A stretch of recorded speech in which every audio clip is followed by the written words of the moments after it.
شهریار، امشب سخنی برایت آورده‌ام که آغازش با خنده عفریتان است و انجامش با نفس کشیدن سنگ. امشب شب آن است که آدمی می‌فهمد گاهی دشمن شمشیر نمی کشد، در را باز می کند نیمه باز و تو را میان دو تردید رها می کند. مادر شراره یا کسی هولناکتر؟ پس گوش کن ای ملک جوانبخت که این شب شب شکاف مرمر است و شب راه افتادن سرنوشت. مجسمه مرمر شایان را گفت که کنار برو و با اساسیت داخل آن دهلیز شو و به هیچ سمت و سویی مرو تا عفریتان بیایند و بروند. 1 هفته وقت و فرصت خواهیم داشت تا آنچه صلاح است انجام دهیم. فقط در جمع کردن اساسیه دقت کن که هیچ از تو باقی نماند. شایان همان کرد که مجسمه گفت. سنگ مرمر گوشه تالار مثل پیر دانایی که راه بلد باشد آرام آرام فرمان میداد و شایان بی آنکه بداند چرا اطاعت میکرد، زیرا در دلش دانست که گاهی راه نجات از دل همان چیزهایی میگذرد که آدم از آن میترسد و باید با ترست روبرو شوی تا زنده بمانی. و چون شایان به دهلیز خزید و پنهان شد، همان جا بود که صداها آمدند، خنده ها، نه یک خنده، چند خنده. یکی گفت جرجیس، اینجا بوی آدمیزاد می آید. مگر ممکن است آدم نابکاری پایش به اینجا رسیده باشد؟ دیگری جواب داد اشتباه می کنی. ترس مردم بغداد از 1000 متر هم دورتر بویش می رسد. این بوی آدمیزادی که می شنوی از دجله می آید. باد رودخانه به اینجا می آورد. اما آن یکی خندید و گفت نه نه، بوی رودخانه را ماهی‌های خوشخوراک میبرند، اما این بو دل قوی دارد. این بو بوی همان آقازاده است، همان امیرزاده سنگ شده که مقابل روی ماست. و شایان در تاریکی دهلیز چنان نفس را حبس کرده بود که گویی اگر نفس بکشد سنگ هم لو می رود. عفریتان گفتند که این جادو فعلا باید باطل شود، اما نه امشب. سردسته عفریتان گفت فعلا دوست ندارم. باید این آقازاده به صورت سنگ شده در اینجا بماند تا داستانش قصه شود و همگان این سخن را آویزه گوش کنند که عفریتان مقتدر کشورشان مرز ندارد. هر که در مقابلشان بایستد اگر دود نشود و به هوا نرود در روی زمین تبدیل به سنگ خواهد شد. شایان این سخنان را شنید و در دلش چیزی شکست، نه از ترس، از اینکه فهمید عفریتان تنها جسم را نمیگیرند، سرنوشت را هم گروگان میگیرند. ساعتی گذشت، خنده ها دور شد، تالار سبک شد و شایان با احتیاط از دهلیز بیرون آمد. اما درست در همان لحظه که پایش به مرمر تالار رسید و چشمش به پیکر سنگی افتاد، صدایی آمد، نه از دل تالار، از در آهسته آهسته باز شد، نه با آن باز شدن معمولی درهای آدمیزاد که یا باز می شوند و یا بسته. این در نیمه باز ماند، مثل دهانی که بخواهد حرفی بگوید و نگوید. شایان فقط سایه دید، نه چهره، نه قامت کامل. سایه‌ای که گاه مثل قامت زنی میشد و گاه انگار از شکل می افتاد. و شایان همانجا در دل گفت: این مادر شراره است یا آن کسی است که نامی ندارد؟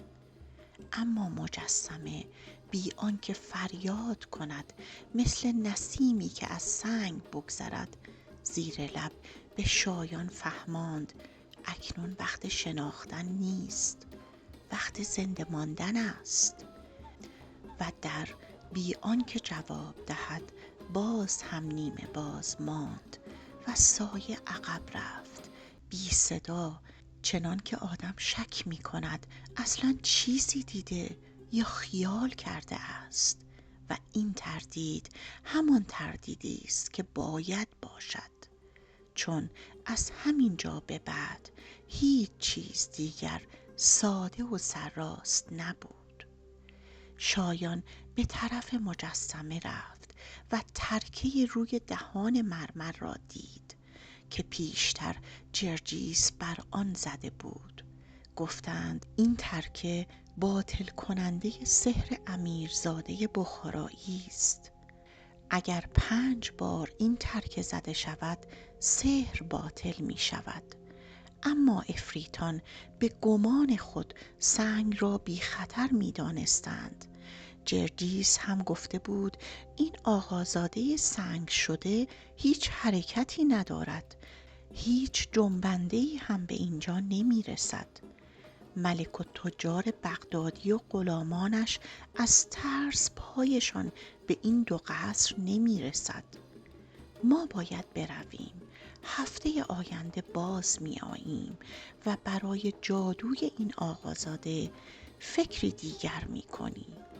و عفریتان رفتند، اما هنوز شایان از قصر بیرون نرفته بود که آنان بازگشتند. این بار یکیشان به مجسمه رو کرد و با تمسخر گفت: ای امیرزاده سرکش بخارایی، با خودت چرا حرف میزنی؟ دیوانه ها با خودشان حرف میزنند. و دیگری گفت: بیا همینجا سنگسارش کنیم تا خیالش راحت شود، نکند دیوانگی به سرش بزند و فریاد بکشد و کسی را خبر کند. یکی از عفریتان که شبیه همان جرجیس بود ترکه را برداشت و بر دهان مجسمه زد و گفت: این یک ضربه هم بر دهانش تا خیال تو هم راحت شود. شایان آنجا بود و دید چگونه عفریتان بیرحمانه رفتار می کنند. عفریتان که رفتند شایان صبر کرد. ساعتی گذشت، آنگاه با احتیاط به تالار برگشت، ترکه را برداشت و آرام، نه از روی خشم، نه برای شکستن، بلکه برای رهایی، بر دهان مجسمه زد. و همینجا شهریار، همینجا بود که سنگ صدا داد. مجسمه آهسته به سخن در آمد و گفت: اولا از هوش تو بسیار متشکرم شایان، و در ثانی باید بدانی که نام من پشوتن است. شایان خشک شد، همانجا فهمید که شب پیش همه آن صداها نه خیال بود و نه خواب، بلکه حقیقتی بود که از دل سنگ بیرون آمده بود. پشوتن گفت: اگر لطف کنی و آن ترکه را 5 مرتبه به ترتیب بر دهان من بزنی، جادوی من شکسته خواهد شد. شایان پرسید: 5 بار؟ چرا 5 بار؟ پشوتن گفت: جادو گاهی با عدد بسته می شود، چنان که دل آدم گاه با یک نگاه بسته می شود. و گاه با 5 ضربه باز می شود. شایان ترکه را بلند کرد.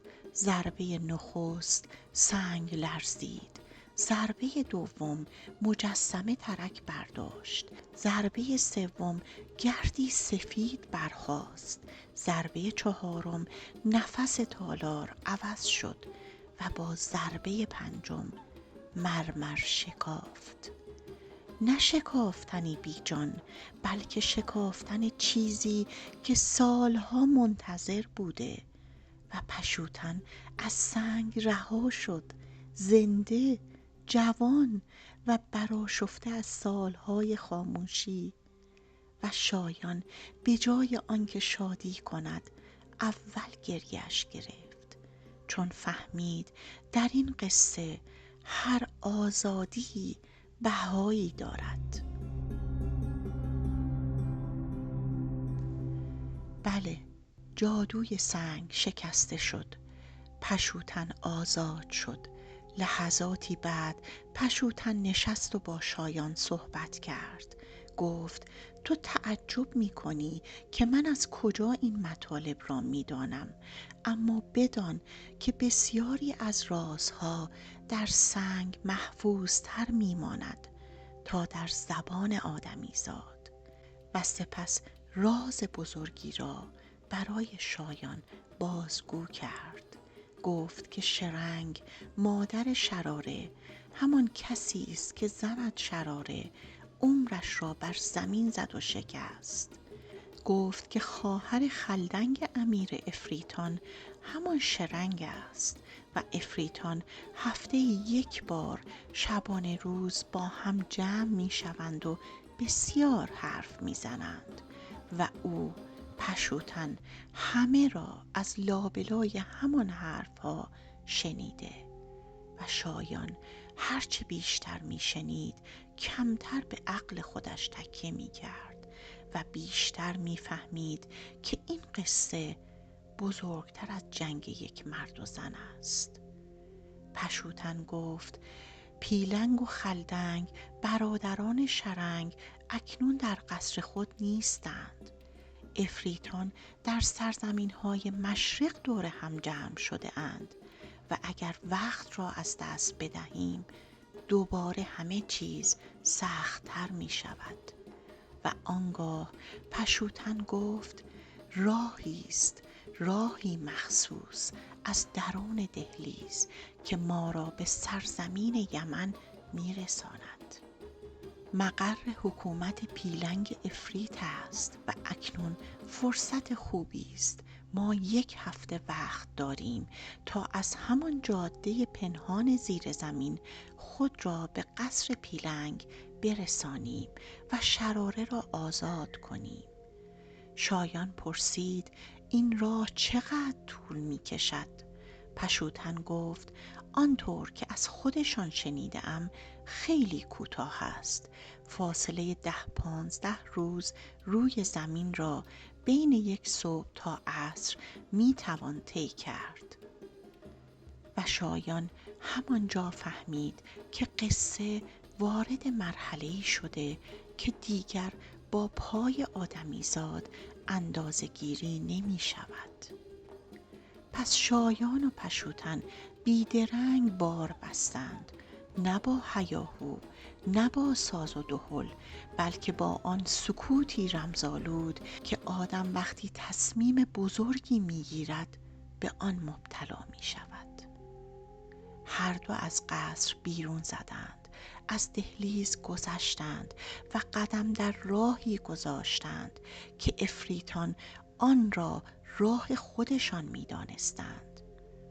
اما درست پیش از آن که شایان آخرین قدم را بردارد در خاطرش افتاد آن در نیمه باز، آن سایه، آن لحظه‌ای که نفهمید پشت در مادر شراره بود یا کسی دیگر و همین تردید مثل خاری در دلش ماند، نه آنقدر که بازش گرداند، اما آنقدر که بداند در قصر پیلنگ فقط دشمن منتظر نیست.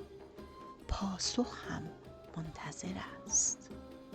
شایان و پشوتن راه افتادند، از همان راهی که پشوتن از عفریتان یاد گرفته بود. در راه پشوتن گفت: ای شایان مصری، بدان که من پسر امیر بخارا هستم، تنها پسر خانه و تنها امید پدر و مادر. و شاید همین تنها بودن آدم را هم عزیزتر می کند، هم آسیب پذیرتر. پدرم برای تربیت من زحمت بسیار کشید، استادانی برگزید که هر کدام در فنی یکتا بودند. از کودکی دستم به کتاب و قلم آشنا شد و همزمان بازویم با تیر و کمان و شمشیر. به من آموختند چگونه بر اسب بنشینم بی آنکه غرور اسب را بشکنم، چگونه تیغ بکشم بی آنکه عقل را کنار بگذارم، چگونه در میدان جنگ بایستم بی آنکه درونم از انسانیت تهی شود. و از سوی دیگر آیین ملک و مملکت داری را هم آموختم تا اگر روزی فرمان به دستم افتاد بدانم قدرت یعنی چه و مرز قدرت کجاست. پدرم میخواست من فقط پهلوان نباشم، میخواست آدمی دانا باشم. پس علم ریاضی و حساب و حکمت و نجوم هم آموختم، آنقدر که اگر ستاره‌ای در آسمان می‌لرزید من می‌فهمیدم آن لرزش پیام باد است یا نشانه سفر. 2 سال پیش از این ماجرا روزی پدرم گفت: امیر تخارستان ما را دعوت کرده است، دعوتی بزرگ با احترام و شکوه. پدرم خوشحال بود. این دعوت برای او هم نشانه اعتبار بود، هم فرصتی برای دیدار و پیوند و داد و ستد. و من راستش را بخواهی من هم خوشحال شدم، نه از سر سیاست، از سر جوانی. سفر برای جوان بوی ماجرا می دهد. چند روز بعد کاروان ما آماده شد. هدایای بسیار فراهم آوردند. مادر و ندیمه هایش آماده شدند و من با جمعی از همراهان راه افتادم. سفر حدود 1 ماه طول کشید. 1 ماه جاده، 1 ماه گرد و غبار راه و 1 ماه چادر زدن در شبهای سرد و گرم و بیدار شدن با صدای پای اسبان.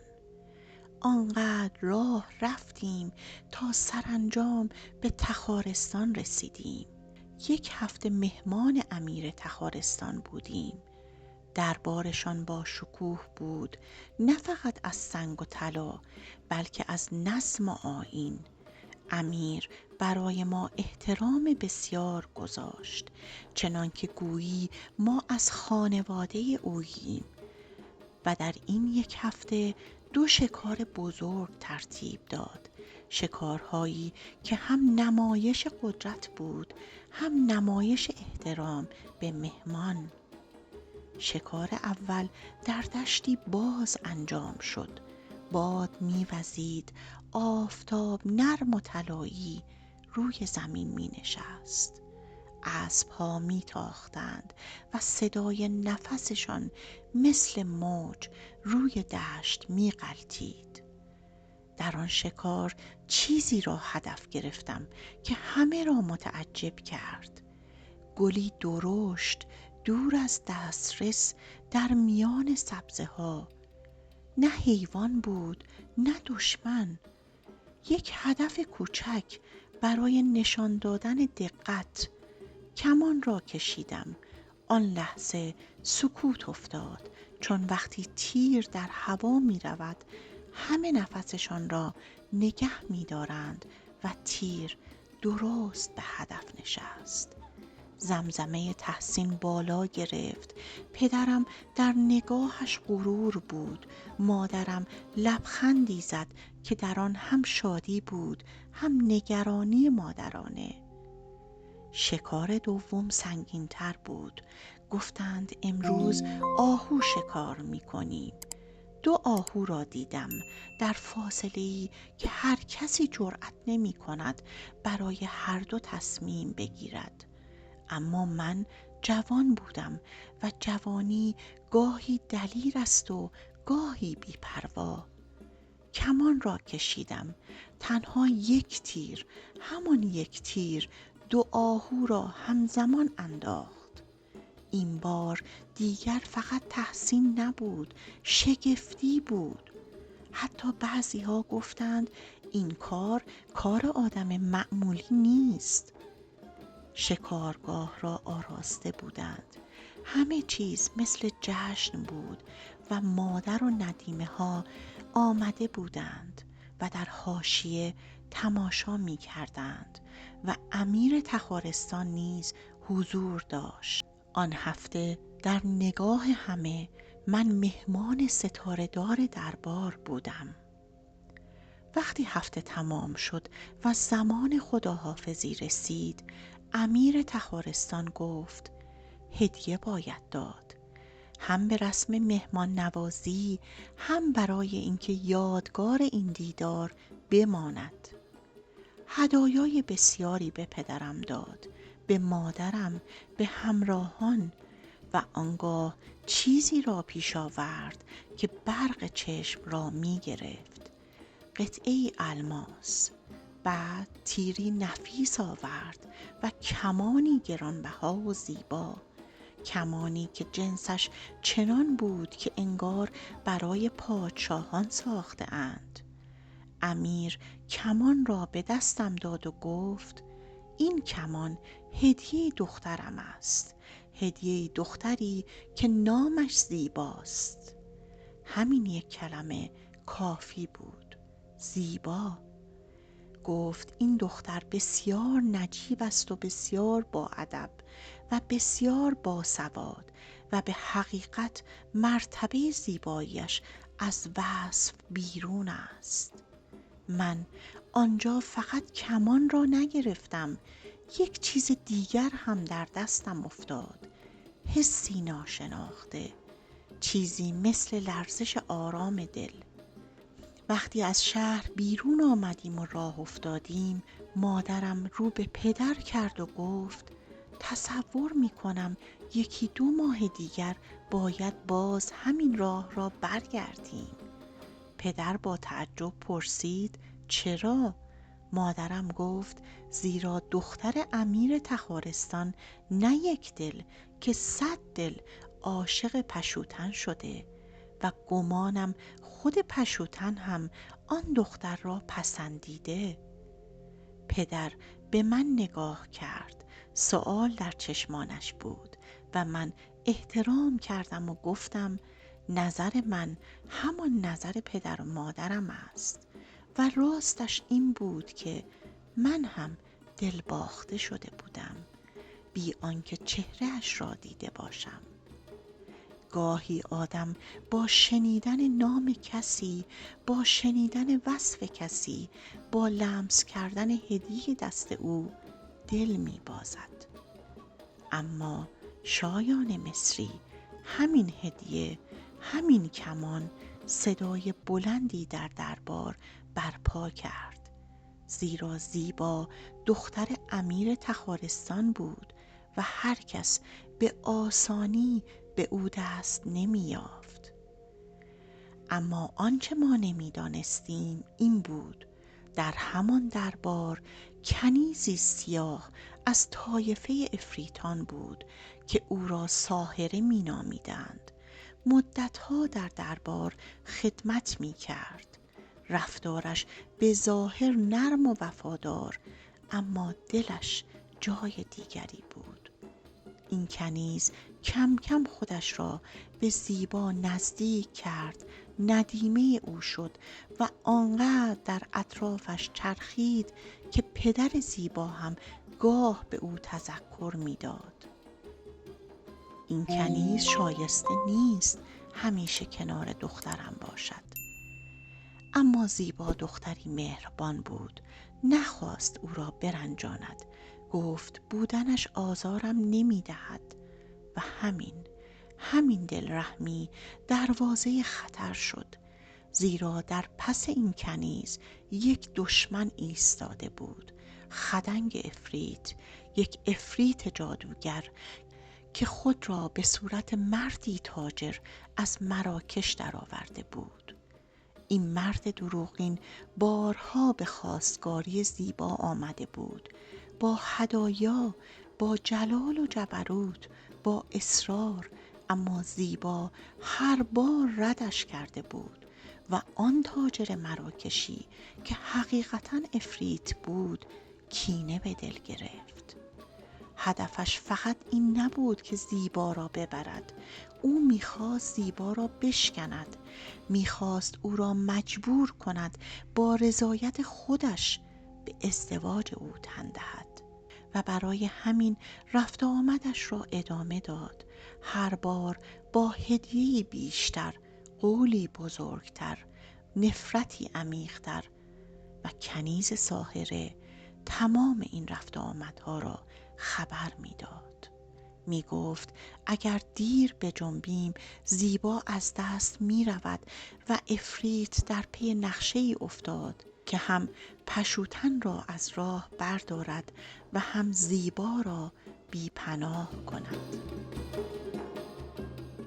سپیده سر زد و شهرزاد کتاب را بست و رو به شهریار کرد و گفت ای ملک جهانبین، شایان و پشوتن راه افتادند و پشوتن سرنوشتش را در راه برای شایان بازگو می کند. شهریار گفت پس پشت آن در چه بود؟ مادر شراره یا دام افریتان؟ شهرزاد لبخندی زد و گفت ای شهریار، اگر شبی دیگر عمر و امان باشد برای تو خواهم گفت که آن سایه که بود و سرگذشت پشوتن چگونه شد. شمع‌ها لرزیدند، باد از پنجره گذشت و سکوتی سنگین روی تالار نشست. همراهان عزیز وقت داستان، تو برای من بنویس در زندگیت کدام در را نیمه باز گذاشتی، نه بستی نه گشودی و بعدش تمام مسیرت عوض شد.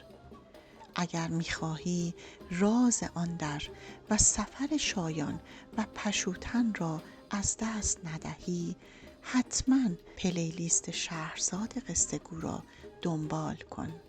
شب بعد قصه درست از همانجا ادامه پیدا خواهد کرد.